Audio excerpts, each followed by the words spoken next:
Hello dears, alternating current and എർത്തിങ്ങിലെ important questions ആണ് നമ്മളിന്ന് നോക്കാൻ പോകുന്നത്. In a pure capacitive circuit, if the frequency of A C source is doubled, then its capacitive reactance will be dash. അതായത് ഒരു pure capacitive സർക്യൂട്ടിൽ frequency of A C source നമ്മൾ double ചെയ്യുകയാണെന്നുണ്ടെങ്കിൽ അതിൻ്റെ കപ്പാസിറ്റീവ് റിയാക്റ്റൻസ് എന്താവും? Halved, അല്ലേ? അത് പകുതിയായിട്ട് മാറും. AC power is transmitted from a powerhouse at a high voltage as dash. നമ്മൾ ഒരു പവർ ഹൗസിൽ ഹൈ വോൾട്ടേജിൽ എ സി പവർ ട്രാൻസ്മിറ്റ് ചെയ്യുമ്പോൾ എന്താണ്? It is more economical due to less power loss. അവിടെ പവർ ലോസ് വളരെ കുറവ് ഉണ്ടാവുന്നുള്ളൂ. അതിൻ്റെ ഫലമായിട്ട് എന്താണ്? അത് ഇത്തിരി കൂടി എക്കണോമിക്കലാവും. പവർ ലോസ് ഇല്ലാത്തതുകൊണ്ട് തന്നെ സാമ്പത്തികമായിട്ടൊരു ലാഭം നമുക്ക് അതിൽ നിന്ന് ഉണ്ടാക്കാം. Next, in an alternating current circuit consisting of elements in series, the current increases on increasing the frequency of supply. Which of the following elements are likely to constitute the circuit? എന്താണ്? റെസിസ്റ്ററും കപ്പാസിറ്ററും ആണ്, അല്ലേ? ഒരു alternative current സർക്യൂട്ടിൽ അതിൽ elements എല്ലാം സീരീസിൽ കണക്ട് ചെയ്തതാണെങ്കിൽ കറണ്ട് ഇൻക്രീസ് ചെയ്യും. എന്തിനനുസരിച്ചിട്ട്? ഫ്രീക്വൻസി കൂടുന്നതിനനുസരിച്ചിട്ട്.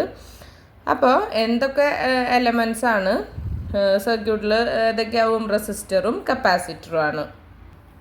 ഓക്കെ, റെസിസ്റ്ററും കപ്പാസിറ്ററാണ് ഉണ്ടാവുക. Next, the alternating current cannot be measured by D C ammeter because alternative current നമുക്ക് ഡി സി അമീറ്റർ വെച്ചിട്ട് മെഷർ ചെയ്യാൻ പറ്റില്ല. കാരണം എന്താണ്? Average value of A C for complete cycle 0 ആണ്. അതുകൊണ്ട് നമുക്ക് ഓൾട്ടർനേറ്റീവ് കറണ്ട് നമുക്കതിൽ ഡി സി അമീറ്റർ വെച്ചിട്ട് മെഷർ ചെയ്യാനായിട്ട് സാധിക്കില്ല. Next, a transformer works on the principle of dash. Mutual induction എന്നുള്ളൊരു പ്രിൻസിപ്പിൾ വെച്ചിട്ടാണ് ട്രാൻസ്ഫോമർ വർക്ക് ചെയ്യുന്നത്. What happens to the quality factor of an LCR circuit if the resistance is increased? അതായത് quality factor of LCR സർക്യൂട്ടിന് എന്ത് സംഭവിക്കും? Resistance increase ചെയ്ത് കഴിഞ്ഞാൽ അത് ഡിക്രീസ് ചെയ്യും. Okay, that decreases. Next, for an ideal step-down transformer, the quantity which is constant for both the coils is dash. ഒരു ideal step down ട്രാൻസ്ഫോമറിൽ quantity which constitute for both the coils is എന്താണ്? Power in coils. ഇനി അടുത്തത്, the core of any transformer is laminated so as to dash. എന്തിനാണ് core of transformer laminate ചെയ്യുന്നത്? Reduce energy loss due to eddy currents. Okay, eddy current മൂലമുണ്ടാകുന്ന energy loss കുറയ്ക്കാനാണ് അങ്ങനെ ചെയ്യുന്നത്. Next, the transformation ratio in the step up transformer എന്താണ്? Greater than 1 ആയിരിക്കും. Okay, ഒന്നിനേക്കാൾ കൂടുതലായിരിക്കും. The graph between inductive reactance and frequency എങ്ങനെയാവും? അതിൻ്റെ ഗ്രാഫ് വരയ്ക്കുമ്പോൾ അതൊരു സ്ട്രെയിറ്റ് ലൈനാണ് നമുക്ക് ലഭിക്കുക. ഇനി for proper earthing, what should be the maximum value of the earth resistance while carrying out the testing of earthing continuity path? എന്തായിരിക്കും? 5 ohms ആണ്. ഫോർ പ്രോപ്പർ എർത്തിങ്ങിൽ എന്താവും? Maximum value of earth resistance 5 ohm ആയിരിക്കും. അപ്പോൾ ഈ earth continuity പാത്തിൻ്റെ test നമ്മൾ നടത്തുമ്പോൾ okay 5 ohms. Next, from the point of view of safety, the resistance of the earthing electrode should be dash. എന്താണ്? Low ആയിരിക്കണം, അല്ലേ?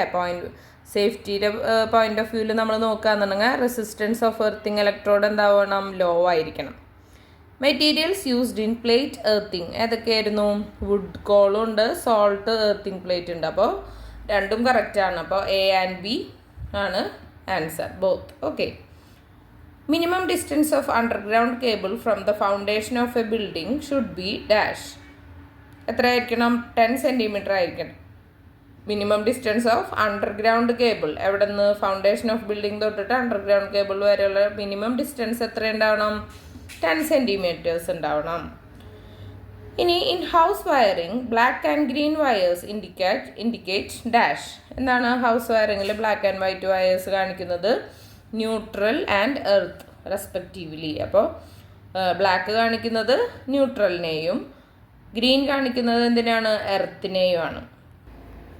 Next, earth resistance comprises of dash 1, 2 and 3 together. ഏതാണ്?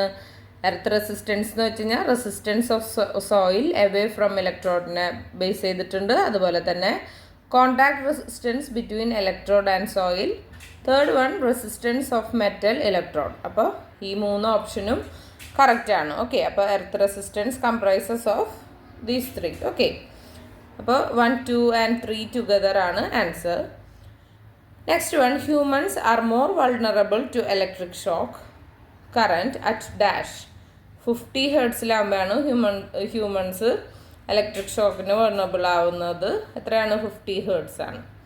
The earth's potential is taken as dash. എർത്തിൻ്റെ potential എത്രയായിട്ടാണ് നമ്മൾ കണക്കാക്കുന്നത്? 0 ആയിട്ടാണ് എടുക്കുക. Next, for reducing tower footing resistance it is better to use dash. Tower footing resistance കുറയ്ക്കാനായിട്ട് എപ്പോഴും നമ്മൾ ഗ്രൗണ്ട് റോഡ് അല്ലെങ്കിൽ കൗണ്ടർ പോയിസ് മാത്രം യൂസ് ചെയ്യുന്നതാണ് ബെറ്റർ ആയിട്ടുള്ളത്. ഇനി the earthing electrode should be placed within what distance in metres from the building whose installation system is being earthed. അതായത് earthing electrode എത്ര ഡിസ്റ്റൻസിലാണ് നമ്മൾ വയ്ക്കുന്നത് ബിൽഡിങ്ങുമായിട്ട്, അതിൻ്റെ ഇൻസ്റ്റലേഷൻ സിസ്റ്റം എർത്ത് ചെയ്യുന്ന ബിൽഡിങ്ങുമായിട്ട് എത്ര ഡിസ്റ്റൻസിൽ വേണം? 1.5ലാണ്. ഇനി അടുത്തത്, the purpose of earthing electric appliance is dash. എന്തിനാണ് നമ്മൾ എർത്തിങ് കൊടുക്കുന്നത് ഇലക്ട്രിക് അപ്ലയൻസസിന്? Appliance gets full voltage. എന്ത് എൻഷുർ ചെയ്യാൻ, ഉറപ്പിക്കാനാണ്? അപ്ലയൻസിന് ഫുൾ വോൾട്ടേജ് കിട്ടുന്നുണ്ട് എന്നുള്ളത് ഉറപ്പിക്കാനായിട്ടാണ്. ഇനി അടുത്തത്, inside the earth pit the earthing electrode should be placed dash. നമ്മൾ ഒരു മണ്ണിൽ കുഴി ഒഴിച്ചിട്ട് അതിൽ എർത്തിങ് ഇലക്ട്രോഡ് വേർട്ടിക്കലായിട്ട് വേണം അത് പ്ലേസ് ചെയ്യാനായിട്ട്. ഹൊറിസോണ്ടലായിട്ടില്ല, വേർട്ടിക്കലായിട്ട് വേണം അതിനെ പ്ലേസ് ചെയ്യാനായിട്ട്. Next, the acceptable value of grounding resistance to a domestic application is dash. എത്രയാണ്? 1 ohms ആണ്. For the measurement of the earth resistance of a given earth electrode, collecting electrode should be far away the electrode under test. Okay, next question നോക്കാം. The addition of ground rod in the earthing grid slightly decreases the earth resistance. അത് slightly decrease ചെയ്യും the earth resistance. ഇനി the purpose of earthing electric appliance is dash. എന്തിനാണ്? നേരത്തെ ഒരു ഇതിൽ full voltage കിട്ടുന്നുണ്ട് എന്നുള്ളത് ഉറപ്പിക്കാമെന്ന് പറഞ്ഞു. ഇതിൽ കൊടുത്തേക്കുന്ന ഓപ്ഷനിൽ കറക്റ്റ് ആയത് എന്താ? To provide safety against shock അല്ലേ. പെട്ടെന്ന് ഹൈ വോൾട്ടേജ് കറണ്ടൊക്കെ പെട്ടെന്ന് പാസ് ചെയ്ത് കഴിഞ്ഞാലും ഇലക്ട്രിക് അപ്ലയൻസസിന് കേടുപാടുകൾ സംഭവിക്കാതിരിക്കാനാണ് നമ്മൾ എർത്ത് ചെയ്യുന്നത്. ഓക്കെ, അപ്പോൾ ഓപ്ഷൻ വായിച്ച് നോക്കിയിട്ട് അനുയോജ്യമായത് തിരഞ്ഞെടുക്കാം. Next, normally the human body resistance in the totally wet and the dry condition is dash respectively. എത്രയാണ്? ടോട്ടലി വെറ്റിൽ 1k ohms ആണ്. പിന്നെ ഡ്രൈ കണ്ടീഷനിൽ എത്രയാണ്? 1 m ohms ആണ്. Next question, the mixture preferred for filling around the earth's electrode for effective earthing. Call salt mixture ആണ്. ഏത് മിക്സ്ചറാണ്? Earth ഇലക്ട്രോണിന് ചുറ്റും ഇതാക്കുന്നത് കോൾ സോൾട്ട് മിക്സ്ചറാണ്. അടുത്തത്, the effect of electric shock on human body depends on dash. അതായത് electric shock human ബോഡിയിൽ ഉണ്ടാകുന്നത് അതെന്തിനൊക്കെ ഡിപ്പെൻഡ് ചെയ്തിട്ടാണ്? കറൻറ്റിനെയും വോൾട്ടേജിനെയും ഡ്യൂറേഷൻ ഓഫ് കോണ്ടാക്റ്റ്, ആ ഒരു ഷോക്ക് ഉണ്ടാകുന്ന ആ ഒരു ഇലക്ട്രിക് ഇതുമായിട്ടുള്ള എത്ര ടൈമിൽ കോണ്ടാക്റ്റ് ഉണ്ട് എന്നുള്ളത്. അപ്പോൾ അതിൻ്റെ ഡ്യൂറേഷൻ എന്ന് വെച്ചാൽ സമയദൈർഘ്യം. അപ്പോൾ ഏതാണ്? Option A, B, C, 1, 2, 3 are correct. Okay, next question, which type of neutral grounding method has high transit voltages appear under fault conditions? Reactance grounding ആണ്. Reactance grounding. ഇനി DC മെഷീനിലെ കുറച്ച് ക്വസ്റ്റ്യൻസ് കൂടി നമുക്ക് നോക്കാം. Pole shoe of a DC machine is laminated for the purpose of dash. Pole shoe of DC മെഷീനെ നമ്മൾ laminate ചെയ്യുന്നത് എന്തിനാണ്? Decreasing eddy current loss. Next, poles of DC machine often laminated to dash. Poles of DC മെഷീനെ നമ്മൾ laminate ചെയ്യുന്നത് എന്തിനാണ്? To reduce armature reaction. അപ്പോൾ എന്തിനായിട്ടായിരുന്നു? ആർമേച്ചർ റിയാക്ഷൻ കുറയ്ക്കാനായിട്ട്.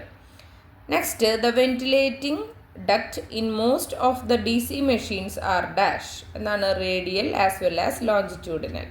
വെന്റിലേറ്റിംഗ് ഡക്റ്റുകൾ എങ്ങനെയാണ്? റേഡിയലും അതുപോലെ തന്നെ ലോഞ്ചിറ്റ്യൂഡിനലുമാണ്. Armature of a DC machine എന്ത് വെച്ചിട്ടാണ്? Is made of silicon steel. Silicon steel വെച്ചിട്ടാണ് ആർമേച്ചർ ഓഫ് DC മെഷീൻ നിർമ്മിക്കപ്പെട്ടിരിക്കുന്നത്. Next, consider the following parts of a DC machine. Which of the following subject to iron loss? അതായത് യോക്കാണോ, ബ്രഷാണോ, armature കോറാണോ, core വെച്ചിട്ടാണോ നമ്മൾ ഒരു DC മെഷീൻ്റെ ഈ താഴെയുള്ള പാർട്സിൽ ഏതാണ് അയൺ ലോസ് സംഭവിക്കാൻ കാരണമാവുന്നത്? ആർമേച്ചർ കോറാണ് അല്ലേ? Option B armature core. Okay, അടുത്തത് the armature of a DC machine is laminated.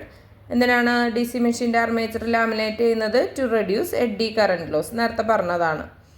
Next, what are slot wedges in DC machine made of? DC മെഷീൻ്റെ സ്ലോട്ട് വെഡ്ജസ് നിർമ്മിച്ചിരിക്കുന്നത് ഫൈബർ വെച്ചിട്ടാണ്. The teeth in the armature of a DC machine are something skewed. This is done to reduce dash. അതായത് armature DC മെഷീൻ്റെ armature teeth അത് സ്ക്യൂഡാണ്. അതെന്തിനു വേണ്ടിയിട്ടാണ്? എന്ത് റെഡ്യൂസ് ചെയ്യാനാണ്? വൈബ്രേഷൻസ് റെഡ്യൂസ് ചെയ്യാനായിട്ടാണ്. Next, the commutator of a DC motor serves the purpose of dash. Commutator എന്താണ്? Converting DC into AC. DCനെ AC ആക്കി കൺവേർട്ട് ചെയ്യും. അടുത്തത്, wave winding is employed in a DC machine of dash.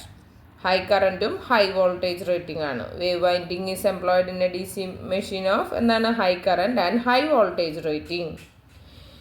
In lap winding, the number of brushes is always dash the number of poles. എന്തായിരിക്കും? Lap വൈൻഡിങ്ങിൽ number of ബ്രഷസും number of പോൾസും എന്തായിരിക്കും? Same ആയിരിക്കും അല്ലേ? Okay, ഇത് രണ്ടും same ആയിരിക്കും. Next, a